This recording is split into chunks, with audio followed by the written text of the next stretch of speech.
GV Reddy తొందరపడ్డారు. ఆయన లాంటి నిజాయితీ పరులు కొంత సంయమనం పాటిస్తే బాగుండేది. జీవీ రెడ్డి రాజీనామాను చంద్రబాబు వెంటనే ఆమోదించకుండా కొంచెం కోల్డ్ స్టోరేజ్ లో పెడితే ఇంకా బాగుండేది.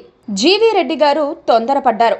చైర్మన్ పదవికి రాజీనామా చేసినప్పటికీ టీడీపీ సభ్యత్వానికి రాజీనామా చెయ్యకుండా ఉంటే చాలా బాగుండేది. పార్టీ కోసం, ప్రజల కోసం చదువు లేకపోయినా పని చేయొచ్చు, పార్టీ నిన్ను గుర్తుంచుకుంటుంది లాంటి స్టేట్మెంట్స్ సోషల్ మీడియాలో రెగ్యులర్ గా దర్శనమిస్తున్నాయి. విద్యాధికుడు, ఆడిటర్, లాయర్ అయిన జీవీ రెడ్డి తన సేవలను ప్రజల కోసం, టీడీపీ కోసం మళ్లీ వినియోగించాలని చాలా మంది ఆకాంక్షించారు. వారం తర్వాత జీవీ రెడ్డికి తాను చేసిన తప్పు, పడిన తొందరపాటు తెలిసొచ్చింది. ఈలోపే టీడీపీ కూడా అంత తొందరపడి రాజీనామాను ఆమోదించి ఉండాల్సింది కాదని గుర్తించింది.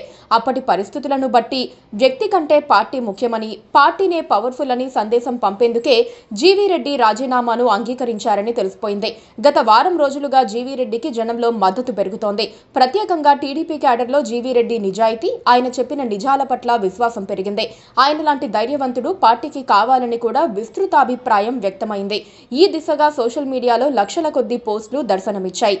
జీవీ రెడ్డిని తిరిగి పార్టీలోకి తీసుకువచ్చేందుకు టీడీపీలోని ఒక వర్గం ప్రయత్నిస్తోంది. వారికి చంద్రబాబు, నారా లోకేష్ ఆశీస్సులు కూడా ఉన్నాయని తెలుస్తోంది. ఇంతలో జీవీ రెడ్డి కూడా టీడీపీ పట్ల మళ్లీ సానుకూలంగా మారారు.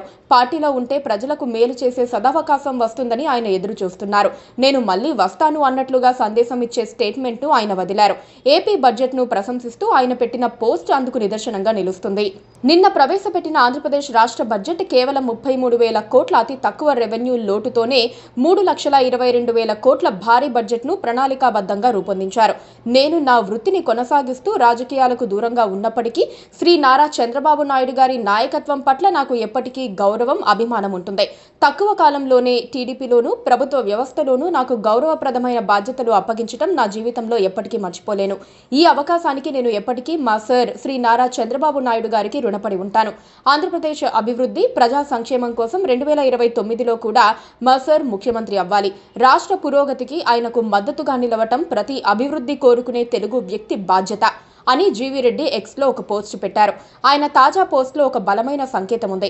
ఫైబర్ నెట్ ప్రక్షాళనకు తాను నడుం బిగించి ఆ పని కుదరకపోవటం వల్లే రాజీనామా చేయాల్సి వచ్చిందని, చంద్రబాబు నాయకత్వంపై తనకు అచంచల విశ్వాసం ఉందని జీవీ రెడ్డి ప్రకటించేశారు.